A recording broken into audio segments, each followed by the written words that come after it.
for independent television and things they were carried out. The summer of Benin, Sir Chief Dr. Gabriel Sawari Benedict, 83 years, everything go climax on the 11th when be the D-Day for a celebration. This summer they wish you well and the prayer that God continue to bless you, give you life so that people like us will continue to enjoy from her. But one thing they will talk next time I see you, I will ask you how you take down this you reach 83 years and you go see the camp more years they go. Because you know there is a life expectancy now for Nigeria, you know they reach 80, but you don't pass 80, you don't pass go far. Number 55, 60 years. Now be life expectancy enough for Nigeria, but you don't see 80, you don't put 3 journal. And more years for front when you say you will still put, so you will teach us how you take down. So happy birthday to you, a summer of Benin. For time when you say you know we hear some kind of things that when you say you consign, that time we hear say killing day here, people that when you say they carry cattle, when you they call herdsmen, they carry from here to here, they don't kill one person here, they don't kill that person there, and all that. So for last week here, the House of Assembly they can come out and say, make there be for security for those states, for those eastern, southeast, cause some local government areas, and so many other things there. So we want to look today, this matter, how we say we could take end up, where they happen, people they want to say they happen to, how did they feel? So we'll go outside, we're going to meet some 2 people, may come talk to us. We get one lady here, Princess Onwengo Onwango. Welcome to our program, madam.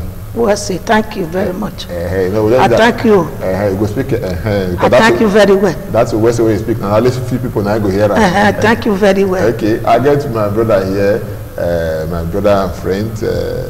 He has right. Stephen. He has welcome to our program. Thank you very much. See, this matter when we say it concerns the key people, Herdsmen and the rest. Now I want to be say people not be happy over and all that. I want to find from you how you see the matter when we say concern people when we say this Herdsmen wahala. The Herdsmen wahala, it don't too much. It don't pass. Be careful. Now be warned now. Okay. The thing now will happen recently now. I come from Oben community. Okay. For our local government. I be the daughter of the king of Oben, the Enogi of Oben. Okay. Now these Hausa people, Fulani, where they carry cow, they waka. The thing where they don't do for our land, not be the thing where here they hear. We know they live with Igabai before. We they call them Igabai. Igabai and we not fit live for one place. They bring their melu come now. They eat all the crop where they for the village. The village in a farmer then be. Then at that village, now the oil and gas. Where this country, Nigeria, they take survive. The money where they come from there, it they help the state. This our Edo state. It still they help federal government. The gas where they take do light for all over Nigeria. Now by day, now there the gas day. All the money they enter this country, they enter this state. The community people, they not see the money for her. Now this small farming, now they take chop. All of them they there. No light, no water, nothing. The village, you not gonna say, oh yeah, they there. Me, I get opportunity, I reach where all yeah they. When I reach there, I open my mouth. The forest don't come to town, even past America. When I go this country, Dubai, when I reach there, the desert, if I pass America, now all your money they take down. But now, no all your money. We where they go farm, take chop. The Fulani people, they kill us for farm. We know we'll fit tell now when Fulani people then be. The people carry cow. When they carry cow, they waka. Last this year, where we did so, now 3 people they don't kill. 2 women don't die. Okay. I'll come back to you, Princess. Now I meet you, my brother. Here, say all this one we say, Princess, they talk now. Omego, okay, Nomego, that's ego that we talk about. I like that party side. So I want to ask you, my brother, all these things they happen now. What can they do by on ourselves to ensure say on our own safety? None of the tell, none of the report come out. Or some just sit there, they talk and put it down and just put in their hand, who have for inside my leg. My brother, thank you. You do well for this question we asked. So I will go back a little from where they come from. This matter of Fulani, like the way you said it, just when they carry cow. It's a record because we see some of these people wey dey do this work, people wey dey say carry Fulani dey waka, carry cow dey waka so. And the two of them who meet tell us say no be them dey cause those damage for urban community. I want to narrow am down to urban community now because na that one be the where the immediate problem dey now. Say no be them dey do this thing, na the Fulani people wey dey among them na dey do am. The people wey dey talk to us now, they be Hausas, and most of the Hausas are living with us in the community. They know they give us trouble. So now there we dey conclude say na this thing Fulani. You know what to do there. We don't already see am say cow. You see people when they carry cow, now be say yes because I don't know whether be Fulani or because the truth be say yes whether we like them or not. If you be seen at the start they carry cow before, many people don't enter the business now. Okay. And the rest you understand so no be matter of say go come. I feel tomorrow I feel get up say yes I want to carry a cow. If I get the money, I get the time to do it. Maybe this work don't tire me. I don't say yes the work never tire me. You know, as I say, a cow now one could follow now. So I want to narrow to people when we say they carry cow because now they carry their ID card. Show you say yes, say the so that be that. So we don't complain, say that they destroy our crops. More than say, may I just say since 2010 they come. Nothing we will never do. Before the former governor come out Adam Soshomole, he sent people come when the problem strong way for ground. They see kill somebody then. We cry out to the police station within near us. Igolaba police station. We came to AIG here for Benin, report this matter. Commissioner of police, everybody there aware. The governor can send a team of the weather special advisor on Ariwa matters to Edo State governor then. He sent them with all these Fulani people and Hausa people come meet us for Oben for the Logi Palace. We discussed this whole matter. The man said he will carry our message back to the governor. When after some time, governor said for us, we reach general conference and say na a very large crowd nine call for. Everybody begin talking how this cow people take they destroy farmlands, destroy which we supposed to make life for ourselves. Because like my mother say now, all they did there we know the same. The farm where we visit they do, the people come say they no fit do. So all the time now we take they cry. But we are surprised waiting our governor, the former governor, they talk that time saying without stew you cannot without cow meat you cannot cook your stew. Now the private governor go that they should no leave them say make they stay. We don't say make they not stay. But make they not destroy our property, make they not destroy our farm. Now let that thing those one will get to pay eat. Okay. I come back to you again. Princess, you see one thing when we say it concern all these things then when we say it concern the cattle and the rest. We know quite well, say nobody go happy, say you go farm, you get your farm, you don't plant this, you put money inside. The cow come from nowhere, come chop all the things there, and that kind of thing. But me, I they ask, all these people that went say yes, and they say they carry the cow. You know they possible say yes, because like you talk, and I not drive them home. You know they possible say we sit down, all of us sit down, say, make we talk this matter. Know how people they get their heads for a community. So if they say yes, they don't feel live in peace with you now. Now go know how to do no time never show this now go do some kind of meeting with them. When I ask they say how we go to do this thing when we say they happen so. We don't call many meeting. Governor call meeting, Commissioner of Police call meeting, AIG call meeting. The meeting not dey our favor. The meeting where they call, we say make the people where they carry cow, make they remain for our village. Then make them not chop the crop again. Make we they do our own. But at the end of the day, the cow people still they chop our crops for farm. Then apart from the fact that they chop the crops, people not they go farm again because of fear. Women they don't rape them for inside farm. Kill some. They don't kill women, rape them and kill them. Then the one man don't go far for village. The outside people say, the cow people say, leave your nyaninya for us and go. I think we know the meaning of that one. Leave your nyaninya. Say make him leave his wife. Make the man go. Now be say make him leave his wife for the outside. All this one be say you see these people now. We no fit to say yes. If people, maybe police no come, we not say we cannot do anything because everybody be police. And if you arrest them on our own. Okay. Well, this arrest where you want talk so. Now I want go to so. I say a person reach farm, they kill one woman. One man reach farm, they say make the man they not go with him, but to say make him leave me wife. He say if he come again they kill him. So what did them go take kill him? We get cutlass, they get AK-47. The man where they kill last week, now AK-47 they take kill him. not be kill antelope with a gun. AK-47, the police and soldier wey go carry the cops, they see the bullet, the men of the bullet, where they see for ground. We can't ask them, which kind of gun be this? They say na AK-47.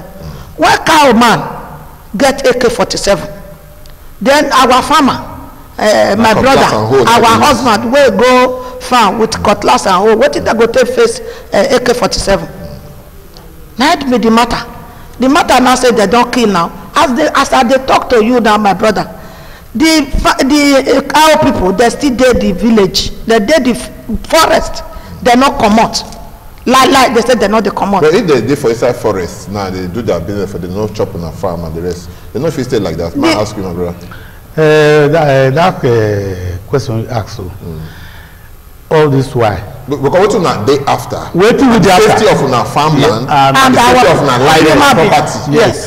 Wetin make us dey cry now? All this why dem dey there. If as dem dey do wetin we wan make dem do, we no go come here come dey talk. We no go dey cry. Make una no destroy our crops. If na their grass dem just dey chop dey go, wetin concern us concern dem? Because that na their own business. We just say na their own business with that. Our own business na be the farming. Now because they tell you say make una do now, make we do our own. Not be say we say we don't like to live with people. We like to live with people. We not dey drive anybody come from our community. But then when they say everybody get freedom of movement, fine. We understand that. But not be just freedom of movement. Now freedom of responsible movement. What thing they do so? No, not they responsible at all. Now because they cry because you know carry your own context where my own. The only thing we get na to farm. By the end of this year, none of us go farm. Wetin we wan harvest. At the end of the day, we never see nothing government dey bring, nothing company dey bring. So how do we make it exist? Now be all this cry. But if they do their own, we dey do our own. Wetin be problem be there? But all those gas company and oil company wey they get security. They get security. Soldier plenty for them. And yet they no dey see all this thing wey dey happen. The soldier na their brother now. The soldier na their brother. Now the soldier dey charge their phone for them. They get phone. Now there they go fresh for. Now the soldier wey dey do security for the oil company. Now they charge their phone for them. Their phone not the not the awful. Where they don't do this car to finish for afternoon, the way they stay in a camp, they get their own Sabisa camp. It's a no-go area in Obe now. The way they don't create that farm, nobody they go their camp. But you see, the other day the State House of Assembly come out say.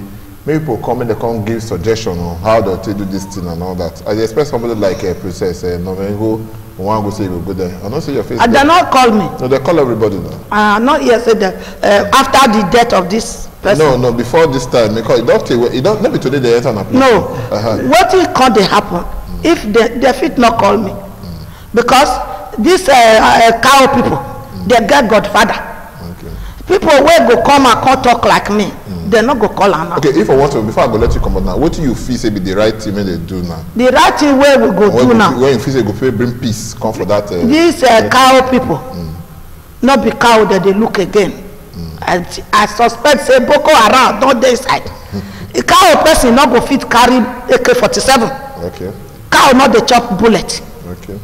But by the time where would they grow now stick like this kai now they carry follow their cow. This one whether they carry AK-47 me suspect say na Boko Haram. Okay. And they don't get camp for the village. When they come up for their camp, they go waka. This one where they shoot to the gun so according to the people wey see them. These people not be the people where they look out. These people now train people where go sabi shoot gun. Okay. Because those people where they carry cow. And Gabai they be those one not go fit operate weapon like that. They hide those the guys of say they carry cow or they commit those atrocities. Now these people they guide them. What you want make it be say go happen now to take which kind of suggestion you get to make sure say my suggestion because that village now my village the passion why I get for that village they say we not they go farm again now my people not they go farm again now for fear of their life. Okay. What do me want make they do make melu people come out. Let them go. They not go fit come drive us come out for our house because they not their intention not be to come look after cow now. Now different thing that they do. Now different thing that they do to rape people wife.